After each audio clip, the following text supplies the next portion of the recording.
بسم اللہ الرحمن الرحیم۔ السلام علیکم ورحمۃ اللہ۔ پاکستان اور انڈیا کے درمیان جو جنگ ہوئی اس میں باقاعدہ طور پر غیبی مدد یا اللہ تعالیٰ کی مدد کا ثبوت پاکستان کے وزیر داخلہ محسن نقوی کی جانب سے پیش کیا گیا ہے، اور وزیر داخلہ محسن نقوی نے کچھ ایسے ثبوت اور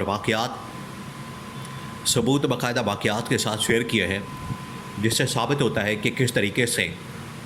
اللہ تعالیٰ کی مدد شامل تھی پاکستان کے ساتھ، اور اس جنگ میں پاکستان نے جو کامیابی حاصل کی وہاں پر پاکستان کی فورسز کے ساتھ ساتھ جہاں پر ان کو کریڈٹ جاتا ہے پاکستان کی فورسز کو، ان کے حکمت عملی کو، سب سے بڑھ کر یہ اللہ تعالیٰ کا خاص کرم تھا، خاص اس کی رحمت تھی کہ پاکستان کو اس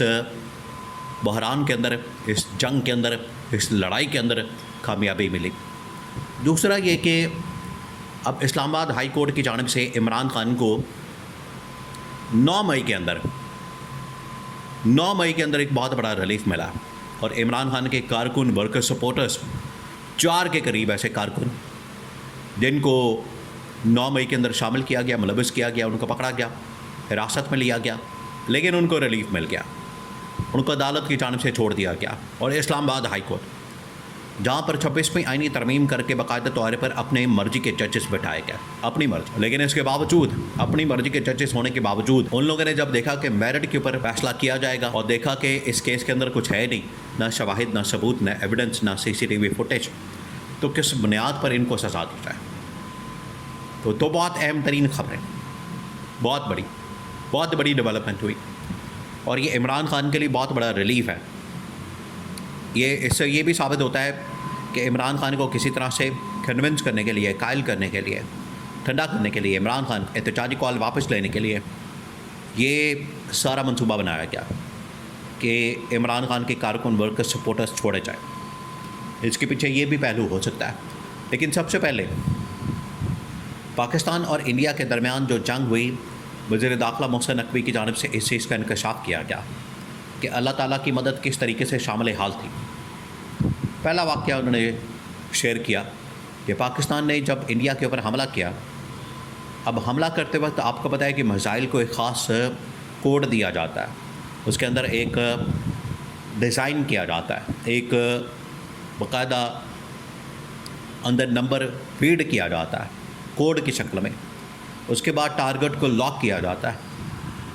وہ بھی جا کے اپنے ٹارگٹ پہ جا کے ہٹ کرتا ہے، لاک کرتا ہے، لیکن 1-2 نمبر کا ہیر پھیر ہو گیا، اوپر نیچے ہو گئی، جس کی وجہ سے محسن نقوی نے کہا کہ پاکستان کو بڑی فکر لگ گئی کہ کہیں یہ جا کے میزائل 1-2 نمبر اوپر نیچے ہونے سے کہیں یہ میزائل جا کے سول آبادی کو نشانہ نہ بنائے، کیونکہ انہوں نے کہا کہ پاکستان کا موقف تھا کہ ہم نے سول آبادی کو نشانہ نہیں بنانا، عام آدمی کو نشانہ نہیں بنانا، عام شہریوں کو نشانہ نہیں بنانا، ہم نے صرف اور صرف پاکستان کی جو نشانے پر لوگ تھے یا ٹارگٹ تھے وہ صرف اور صرف انڈیا کی ملٹری انسٹالیشنز، ملٹری ٹارگٹس تھے۔ لیکن محسن نقوی نے کہا کہ اللہ کا نام لے کے اس میزائل کو چھوڑ دیا گیا، اور جا کے ٹھیک وہ ملٹری کے آئل ڈپو کے اوپر جا کے لگا، جہاں سے ان کو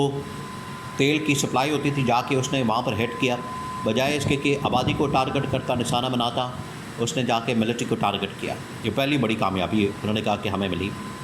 دوسرا انہوں نے کہا کہ جب انڈیا کی جانب سے میزائل آئے،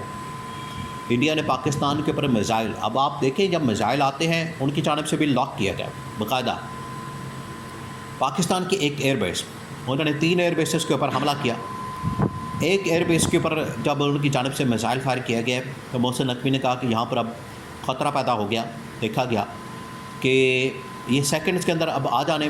1 منٹ 2 منٹ کے اندر آ جانے ہیں، تو اب اتنا زیادہ ٹائم نہیں ہے کہ وہاں پر کھڑے لڑاکا طیاروں کو شفٹ کر دیا جائے، ان کو وہاں سے چینج کر دیا جائے، یہ اتنا جلدی کے اندر حملہ کر دیا گیا۔ لیکن اللہ کی کرنی ایسی ہوئی، ایک بھی میزائل جو ہے ایئر بیس کے اندر نہیں گرا، لڑاکا طیاروں کے اوپر نہیں گرا، بلکہ وہ سارے کے سارے میزائل ایئر بیس کے آگے پیچھے دائیں بائیں گرتے رہے، لیکن ایئر بیس کے اندر نہیں آئے، نہ لڑاکا طیاروں کو رتی برابر بھی نقصان نہیں ہوا۔ یہ کتنی بڑی مدد۔ عمران خان نے کہا تھا کہ پاکستان کے ساتھ اللہ تعالیٰ کی مدد ہے، آپ پاکستان کے ساتھ یہ لوٹ مار کا سلسلہ بند کر دیں، پاکستان دیکھیں کس طرح سے ایک ترقی یافتہ قوم بن کر سامنے آئے گا، اور وہ آج بات ثابت ہوئی۔ اب آ جائیں اسلام آباد ہائی کورٹ سے جو عمران خان کو ریلیف ملا، بہت بڑا ریلیف ملا، بہت بڑا ریلیف ملا۔ یہ اتنا بڑا ریلیف 26ویں آئینی ترمیم کے بعد اس کے دو ہی پہلو ہو سکتے ہیں، یا تو یہ ایک بہت بڑی خبر سامنے آئی، بہت بڑی خوشخبری ہے، یا تو یہ ججز کو مینج کر کے عمران خان کو پیغام دیا گیا کہ ٹھیک ہے آپ ہمارے ساتھ بیٹھیں، بات کریں، ہم آپ کو ریلیف دینے کے لیے تیار ہیں، یا واقعی میں صحیح معنی میں ان ججز نے جو گورنمنٹ کی جانب سے انسٹال کیے گئے، انہوں نے حق اور سچ کی بات کی، میرٹ کے اوپر فیصلہ دیا، انصاف کیا، اور جب ان کیسز اور مقدمات سے کچھ نہیں نکلا تو انہوں نے عمران خان کے ورکر سپورٹرز کو چھوڑنے کا فیصلہ کر لیا۔ اب 9 مئی کے اندر تقریباً 4 ورکرز کو چھوڑنے کا فیصلہ کیا گیا اسلام آباد ہائی کورٹ کی جانب سے، 4 ورکرز کو 9 مئی میں۔ آپ کو پتہ ہے عمران خان ایک ہی ڈیمانڈ کرتا ہے، آپ اس کے ایویڈنس، فوٹیج، CCTV وہ سامنے لائیں، اور جس نے بھی یہ ایویڈنس غائب کی ہے، CCTV اور فوٹیج وغیرہ غائب کی ہے، وہ اس کا بینیفیشری ہے اور وہی اس کا قصوروار ہے اور ذمہ دار ہے۔ عمران خان نے تو غائب نہیں کیا، عمران خان تو خود شواہد اور ایویڈنس کی ڈیمانڈ کر رہا ہے۔ تو یہ تفتیشی جو مدعی ہے، تفتیشی ہے، یا جو گورنمنٹ ہے یا پھر اسٹیبلشمنٹ ہے، یہ ان کی ذمہ داری بنتی ہے کہ اس حوالے سے ثبوت اور ایویڈنس فراہم کریں، لیکن کچھ بھی فراہم نہیں کیا جاتا۔ تو جب بھی اس طرح کی کیسز اور مقدمات میرٹ کے اوپر سنے گئے، میرٹ کے اوپر فیصلے آئے، وہ عمران خان اور PTI کے حق میں آئے۔ اب ایک بہت بڑا ایشو بن چکا ہے، وہ یہ کہ جو بھی کارکن ورکر سپورٹرز جیل سے باہر آ رہے ہیں، جیل سے چھوٹ کے آ رہے ہو،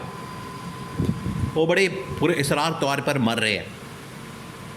6 مہینے سال کے اندر مر جاتے ہیں۔ یہ بہت بڑا کنسرن بن چکا ہے PTI کے لیے، اور اس کے اوپر ختیجہ شاہ نے باقاعدہ